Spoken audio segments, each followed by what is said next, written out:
Good evening and welcome once again to another program of Issues in the News, where we discuss the important events that would have taken place in Guyana in recent times. I can't say a week because we have been away for some time now.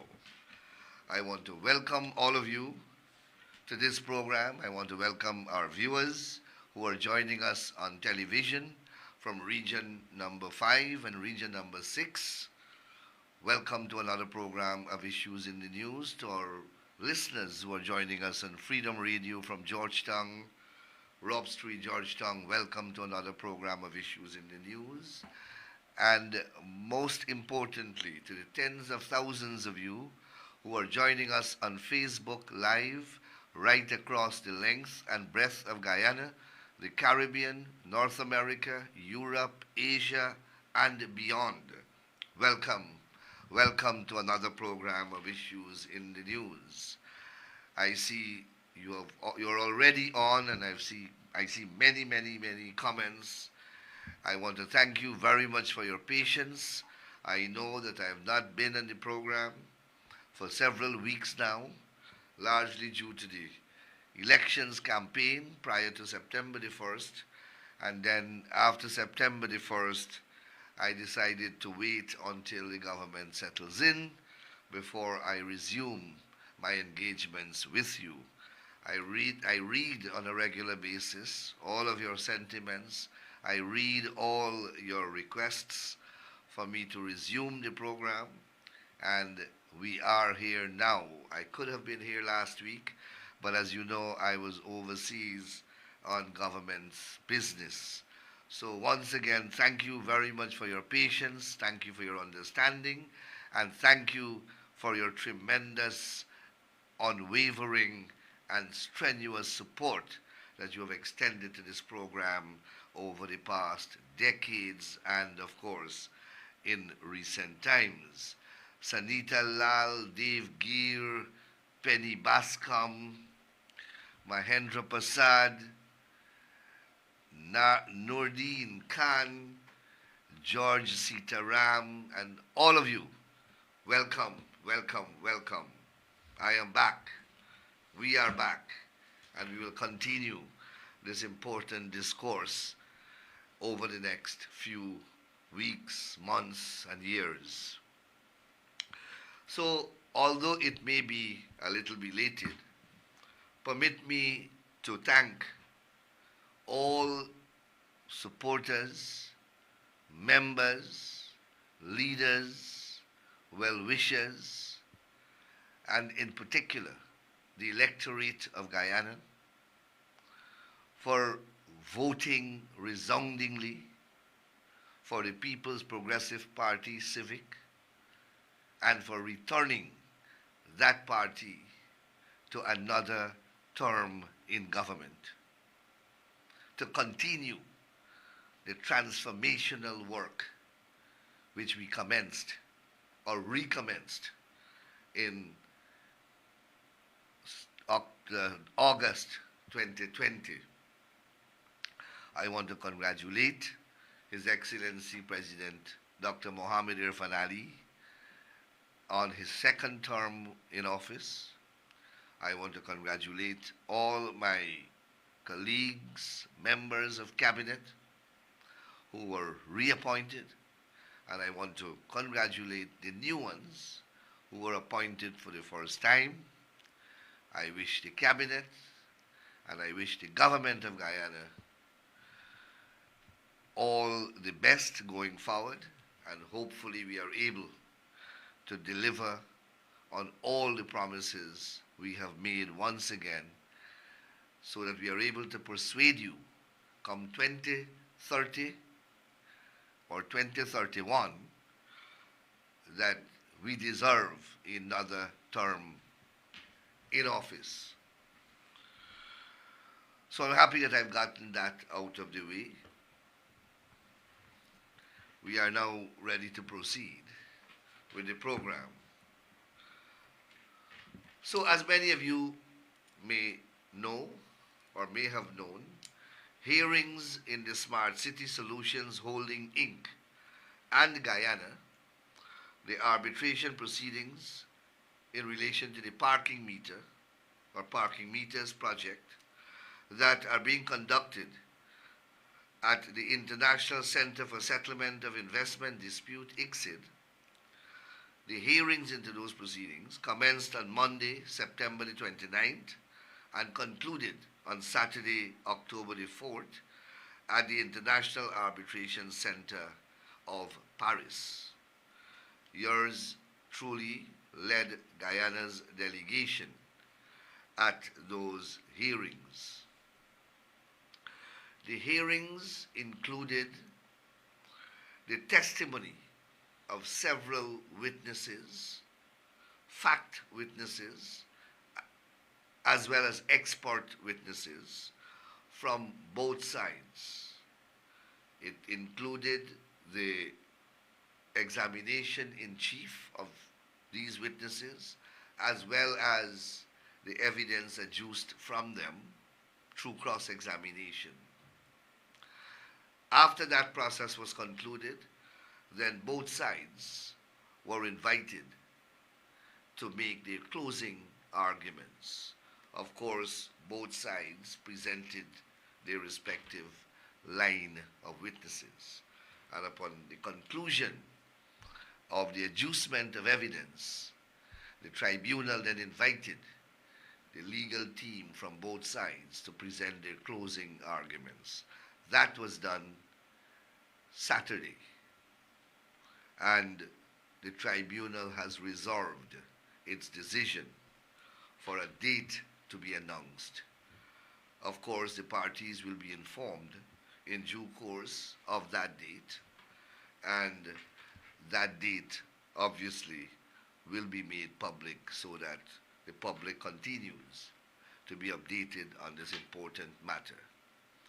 Just for background information, you will recall that during 2016, the Georgetown Mayor and City Council signed this controversial parking meter contract.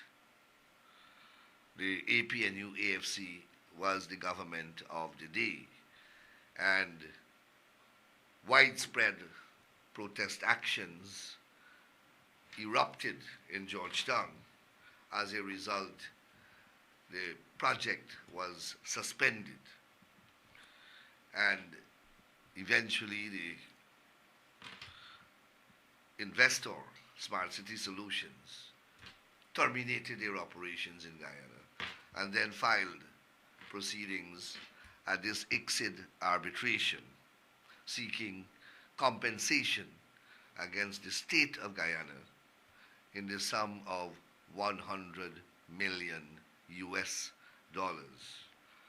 So that is what we are defending. It's an action, or rather a contract, executed while the APNU AFC was in government by a city council of Georgetown, over which they enjoyed an overwhelming majority at the time. So we continue, and the taxpayers of Guyana continue to clean up the mess left by the APNU AFC government and their underlings.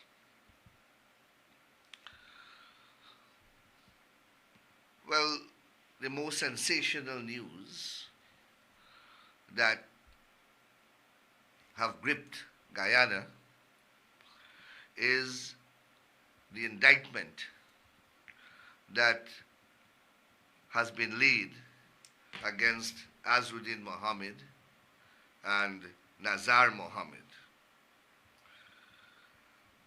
The details of that 11-count indictment are very much in the public domain, and there is no need, therefore, for me to regurgitate those details on this program.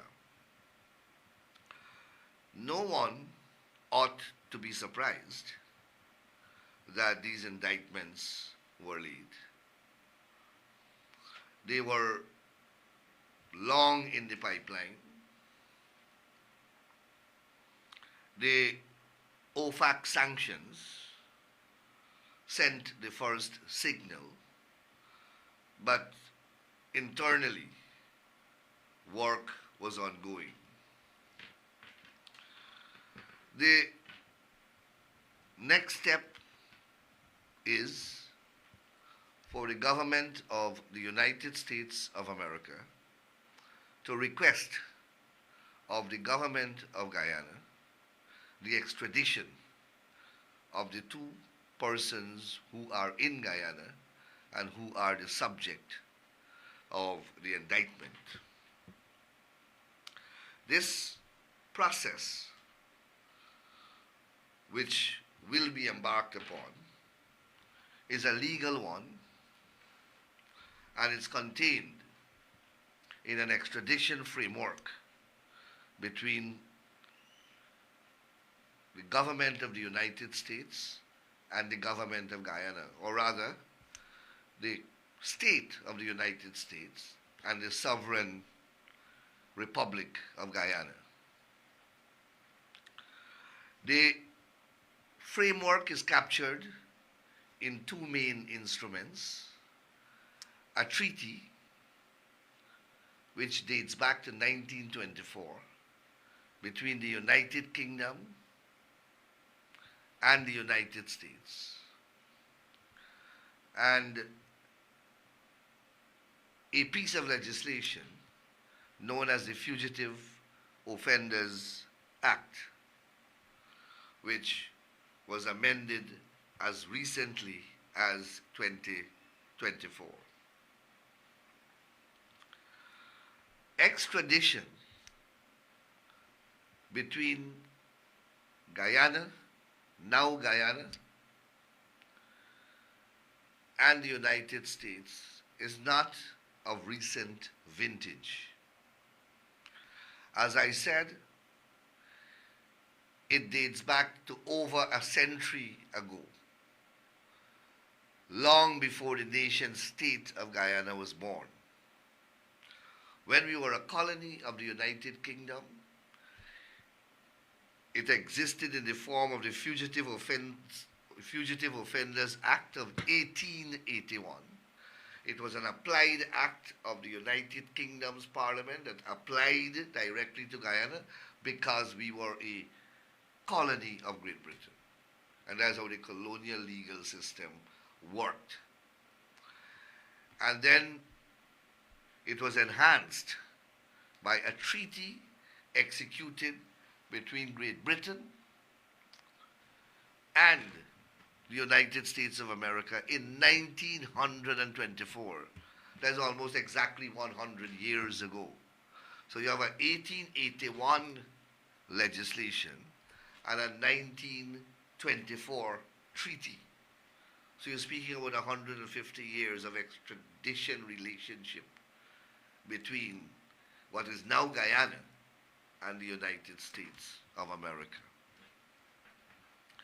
I say that because I see all manner of misinformation and misleading information being published in the press, and I will try to address some of those issues as we proceed. In its current construct, the process, as I said earlier, begins with a request from the government of the United States to the government of Guyana for the extradition of the persons who are within the territorial jurisdiction of Guyana to the U.S. Once that request is made, a process which is outlined in the Fugitive Offenders Act is triggered, and a series of legal steps have to be followed, all of which are outlined in the legislation.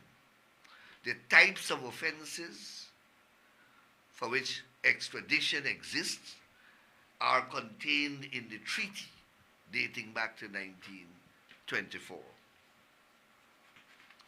So as I said, this is not a new process. And Guyana, as an independent country, would have done dozens of extraditions to the United States and dozens to other countries as well. Just this year, we did one to the US and one to Canada as a result of requests made by the government of the US and the government of Canada. So we did two in the year 2025. And we have, I think, two ongoing right now in relation to other territories.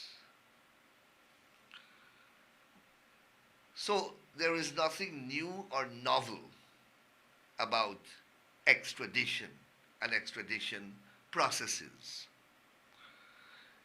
Both that we did this year, the subjects, they went to Canada and they went to the US, as far as I recall, the subjects consented to the extradition. So we didn't have any long process in the court. And these were not high-profile persons, so the public would not have been aware. There was no publicity of these extradition requests and consequent processes that ensued, which resulted in the successful extradition of the subject persons to the requesting states, in this case, Canada. In the two cases I'm referring to, Canada and the US.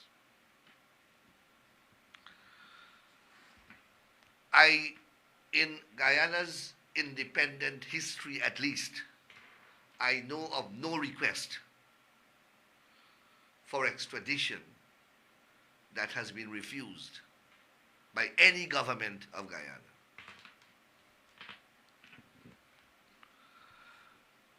As I said, we have a long history of cooperating with the US on these matters. And the relationship is one based upon mutuality and reciprocity. In other words, the US also has a long history in cooperating with Guyana on matters of mutual criminal assistance and extradition.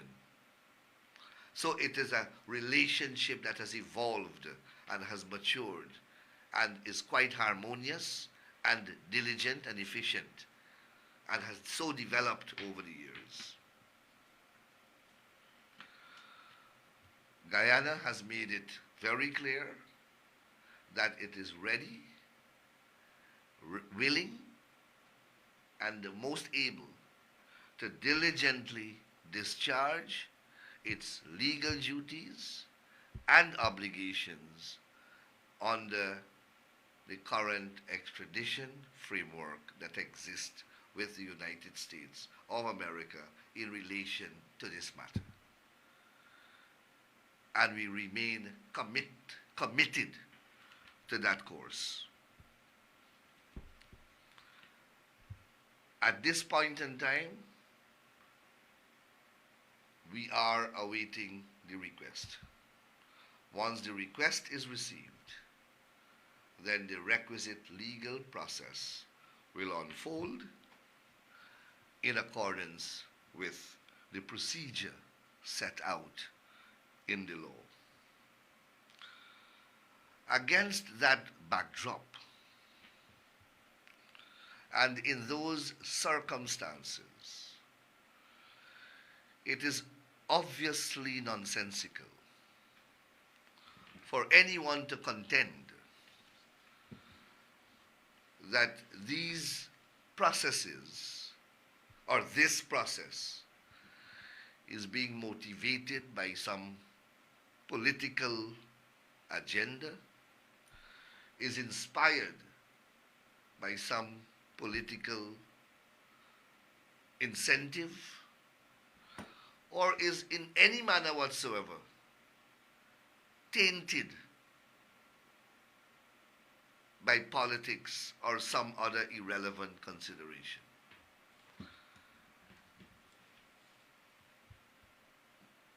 all of you, or most of you, would have read the particulars detailed in the indictment in relation to the 11 counts that are alleged against the two subject persons. And you would quickly realize that they span a period that goes back to 2007. What that means is that this process commenced long before the PPP got into office. In fact, it spanned two governments of Guyana and two governments of the United States. Different governments of the United States and different governments of Guyana. I think the last activity that forms the subject of a count dates to 2024. So the period under review for the purpose of the charges as they are set out in the indictment is between 2017 and 2024. For most of that period, by their own pronouncement, the Mohammeds, by their own pronouncements, were close to the PPP. How is it now that the PPP has some narrative and the PPP is somehow involved in some process that can be described as political persecution? One has to be delusional to entertain that type of thinking.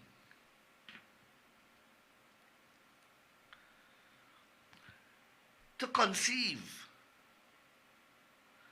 that the PPP has the ability to influence the mighty Department of Justice of the United States of America and the accompanying law enforcement agencies of the U.S. to carry out political agendas of the PPP, to think that the PPP is able to persuade those mighty organizations to carry out its political agenda, that must be the product of a special mind. Who else would conceive something that is so outrageous?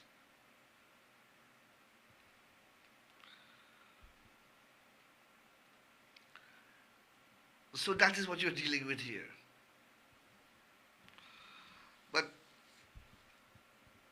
let me stop short and don't say more, because I will, as Attorney General, I will have to play a role in the process going forward. But I just want to assure that there is no irrelevant, no irrelevant or ill motive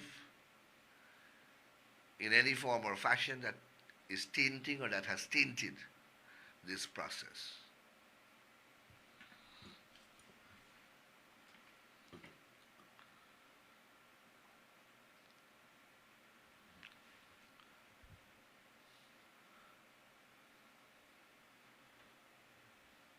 Let me see.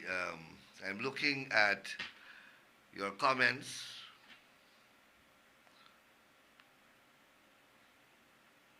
Oh, the last point I want to make is that membership in the National Assembly of Guyana and any other attendant post that one may hold in that regard confers no type of legal immunity against prosecution or charge, or let me put it the other way, charge or prosecution of any criminal offense under the laws of Guyana or the laws of the United States of America. Because I also see some line of argument being peddled about that if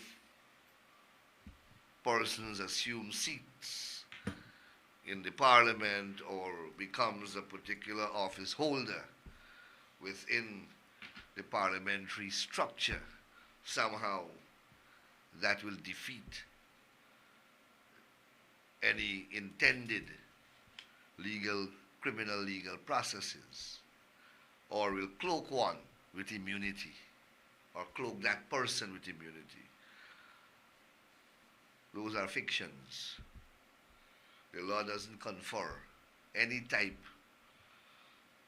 of legal coverage, of immunization of any form against the institution of criminal charges and prosecutions therefore.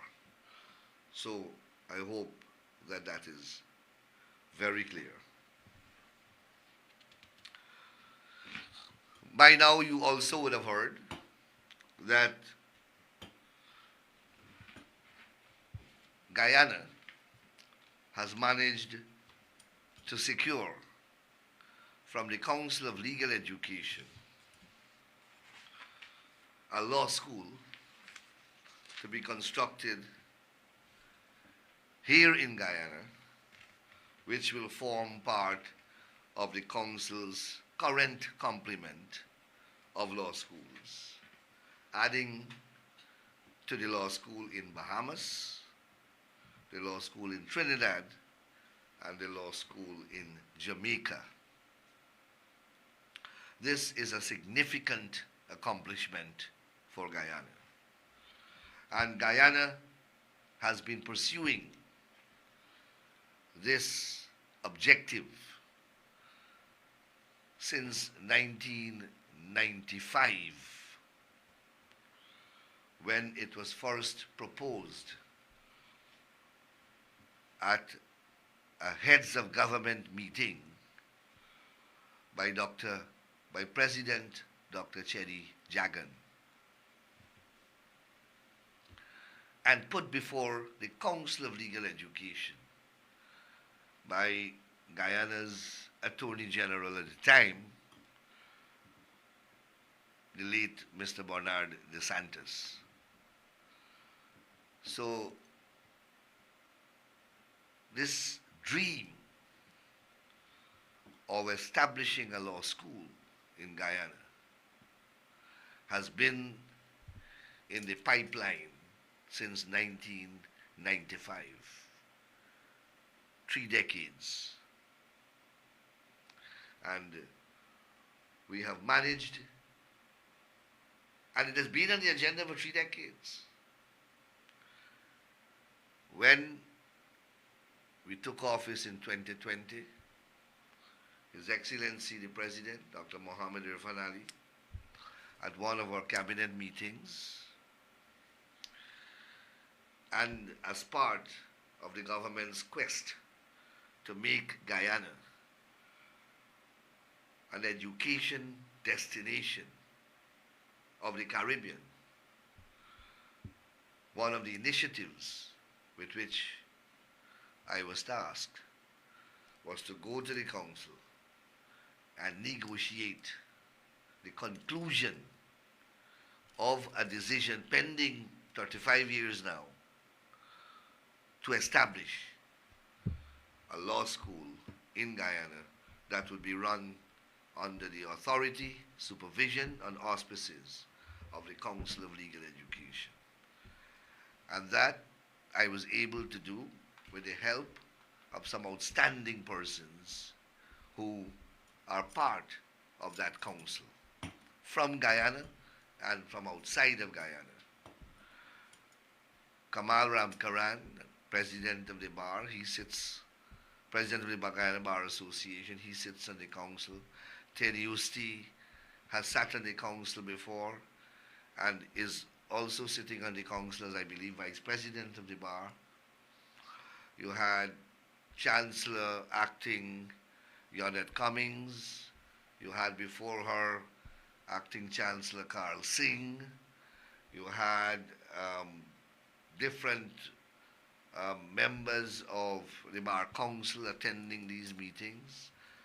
And then we always had support from other territories in the region. But we became more focused and more dedicated in pursuing this objective when I received the mandate from President Ali to do so. And we are now extraordinarily close to bringing this dream to reality, as we are doing with so many other dreams. You saw us the other night, and I'm sure you may have been part of the celebration as we celebrated the commemoration of the Bharat Jagdeo Demerara River Bridge.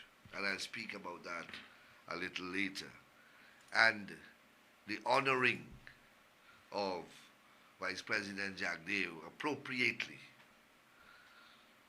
with that simple gesture. It's a deserving one. The 8 acres of land that has been kindly allocated to the initiative of the law school has already been identified, obviously, drawn and shown on a surveyor's plan, and the clearing of dense vegetation and forestation on that 8 acre of land is almost completed.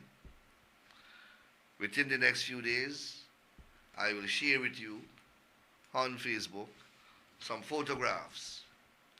I had the before, when I showed you all the bushes in the background, and we are going back 2 weeks or 3 weeks hence to show you the progress that we have made in clearing the land. The architectural drawings have already been done and actually have been approved as part of the approval process by the Council of Legal Education. Remember, it's their school. They will be running it. It will just be located in Guyana, built by Guyana, and students from all over the Caribbean will come to attend the law school the same way that students from the rest of the Caribbean go to Bahamas, Wooding Law School, and Norman Manley in Jamaica. So it's a regional institution. But of course, we take great pride in having that type of institution within our country. And obviously, this will bring investments to Guyana. It will bring people from all over the world. It will enhance our reputation and resume as an education destination. And you have heard our government articulate its vision in this regard. We are building an educational institution at New Amsterdam that will train medical personnel as well. And there is a plan to build here in Guyana a regional institute for the training of teachers for the Caribbean. But my colleagues who hold responsibilities in those areas will speak more about those plans. I don't want to trespass on their ministerial mandate. So the law school project will proceed with every convenient speed, and hopefully in the shortest possible time we will be able to open the doors of the law school. Justice Arif Bulkan, who has recently been appointed to sit as a judge of the Caribbean Court of Justice, will be sworn as a judge of that court in Guyana and will take his oath of office before President Dr. Mohammed Irfan Ali on October the 16th at the office of the President. It is the tradition that judges of that court takes the oath of office in the jurisdiction from which they emanate.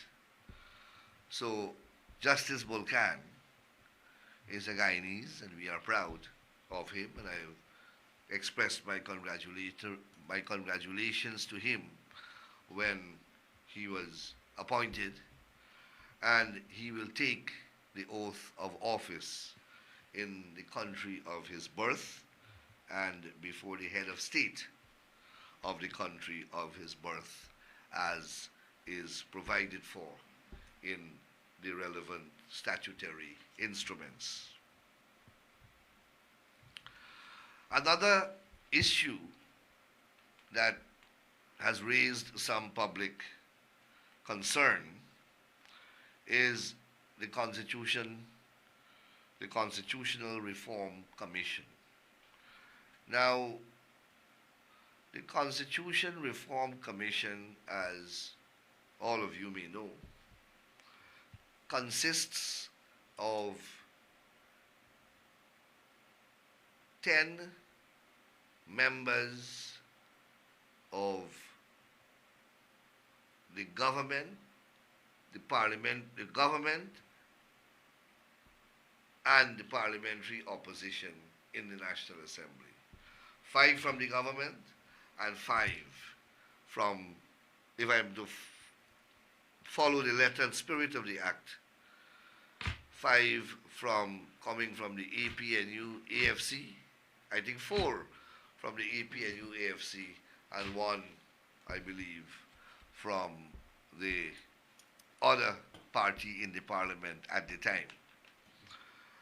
Now, when the election campaign began, a decision was taken unanimously that the commission will not stop its work because it has a full-time chairman, but members will be excused who have political commitments, and that is 50% right away of the commission. And that decision was taken unanimously by members of the commission. I saw great criticisms being made. But how can you sit when you are not in, when you have political responsibilities on a daily basis, a nightly basis, that take you away from Georgetown invariably and take you into different parts of the country, which make it impossible for you to meet and do anything constructive. So it is for those reasons that the commission decided that it will pause its meetings until the elections have been concluded. Now that elections have been concluded, we are faced with a different type of challenge. As I said, the act was drafted for that particular parliamentary configuration that existed at the time. And that act was drafted, as I said, was passed unanimously, and it was the product of a select committee. But it was really felt at the time, and we drew from the previous act. And that, I believe that's where the notion came from, that we must maintain the composition of the parties in parliament, rather than say 5 from government and 5 from opposition. At that time, we named the political party. and now you have a different configuration, which, in keeping with the spirit of the act, because and the spirit of the principle that led to the enactment of that legislation, is that we wanted 5 members of the government and 5 from the opposition. And the 5 from the opposition must come from the opposition. But you have a new configuration there now, or you're likely to have a new configuration there now, with this new political party being in. AFC is no longer there. So adjustments have already been made to a draft bill. And as soon as Parliament resumes, of course, it has to receive the imprimatur of Cabinet. That bill will have to be considered by the National Assembly. I think I see one member of the commission has already resigned, following the same trend of thought that I have expressed here. So, I want to express some views on Crystal Fisher against the Attorney General and GCOM. As you may recall, this is the case filed by the Forward Movement of Guyana. That's the name of the party. Forward Movement, FMG. These fly-by-night parties, they come and they disappear. So it's difficult to keep track. But FMG filed legal proceedings on the eve of the September 1st elections, making some outrageous claims and allegations against GCOM. You are fully aware of what those specious and ridiculous claims were. In short, this Fisher person resides in Lethem, in Geographic District number 9, or Electoral District number 9. Both are applicable. And would like to vote for FMG in Region 9, but MFG decides that they will not contest Region 9. And then MFG, FGM, FGM, I'm corrected. Then FGM turns around and sues GCOM for not putting FGM on the ballot paper in Region 9. It is the most asinine form of logic I have ever experienced in recent times. As I said to one of the courts, it's as if you want to go to Rising Star Turf Club to bet on a horse. Let us say the horse is Jenny. Or rather, let's say the horse is Amanza. You turn up at Rising Star Turf Club to bet on horse Amanza. But when you turn up, horse Amanza is not running at that turf club. Horse Amanza decides that she will only run at Port Moran Turf Club. But you don't go to Port Moran, you can't go to Port Moran Turf Club because they don't permit you there. You have to bet, if you want to bet, you have to bet at Rising Star. And you are now upset. You now gone and sue the managers and organizers of Rising Stars Sports Turf Club and the organizers of the horse race because your horse is not running there. And your horse was free to do so, but decides not to. And you are now complaining that your right to support that horse has been taken away from you. Not that the horse has decided to abandon you and run at a different place where you can go to. I don't know how else to put it. I told the court just that. And the case was thrown out with $1 million costs to the Attorney General and $1 million costs, I think, to the GCOM. It was thrown out in the High Court. And an appeal was filed. So it means that they didn't learn anything. So the entire process in the High Court fell on deaf ears. All the submissions fell on deaf ears. The judgment of the court, clearly written, many pages long, were completely ignored, and they run to the Court of Appeal. At the Court of Appeal, the situation was even made worse,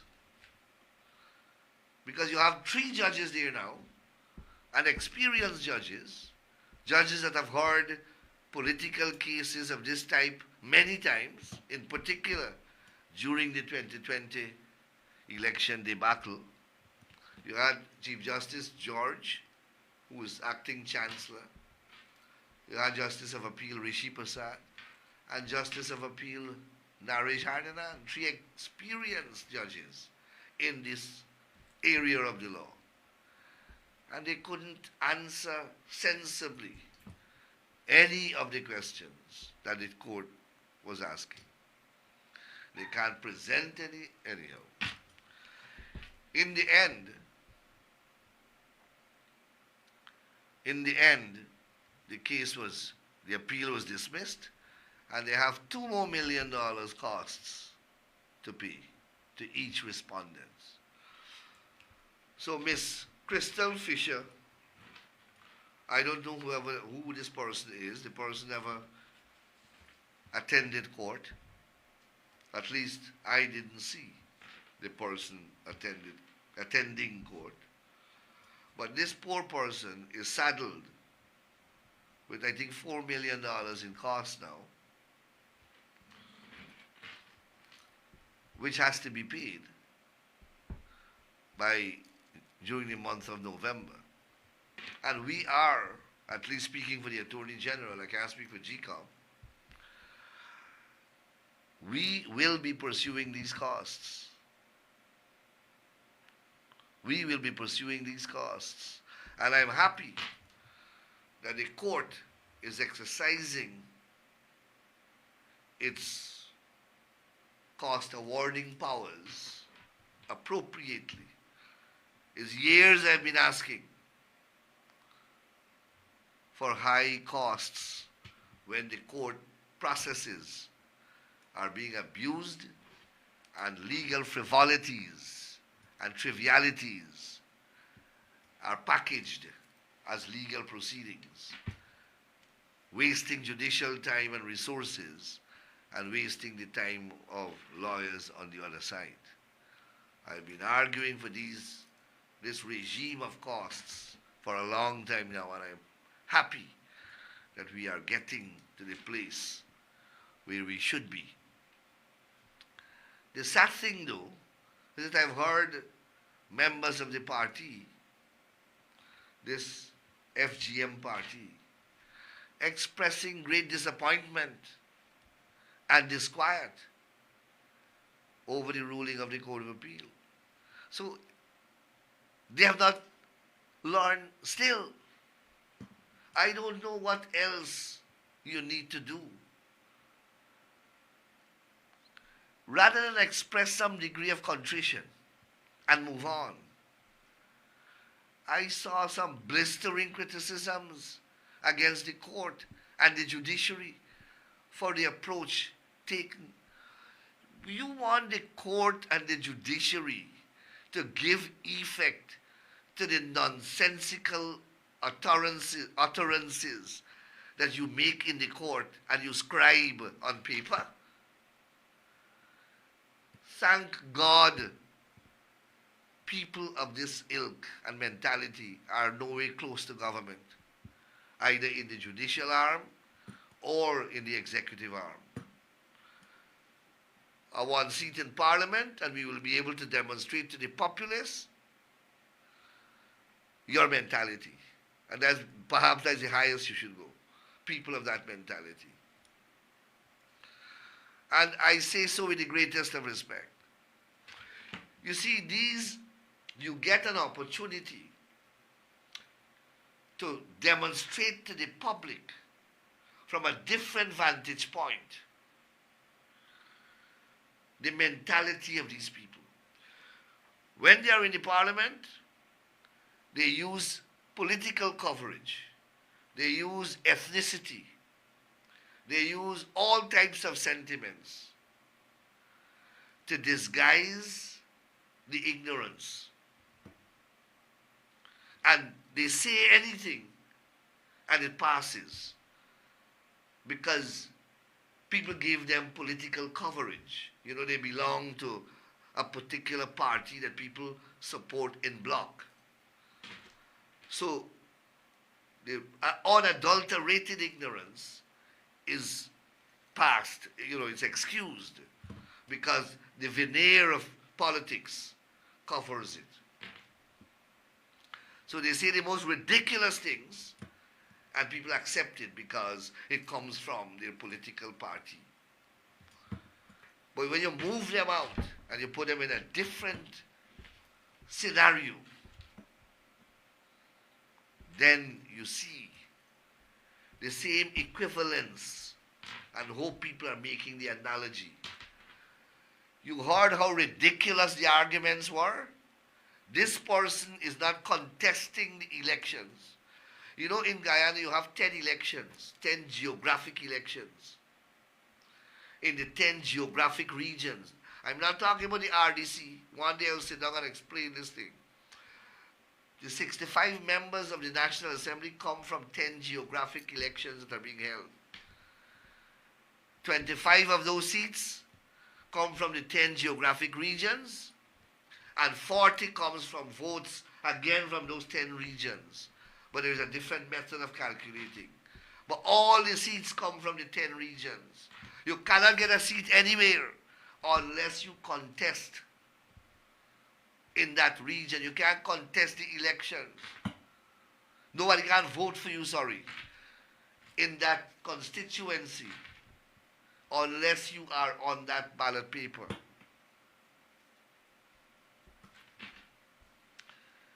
So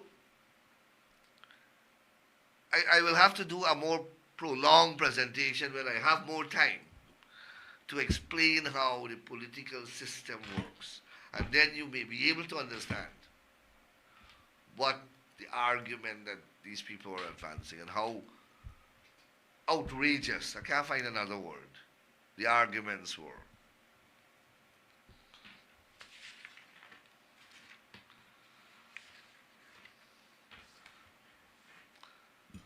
So let me see if I see the debate is continuing on the extradition issues.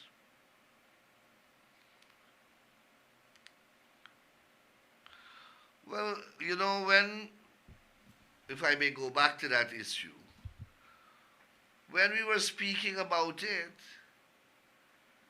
the answer, which many people apparently believed, if one is to go by the number of votes that these people got, they said that we were fabricating this thing.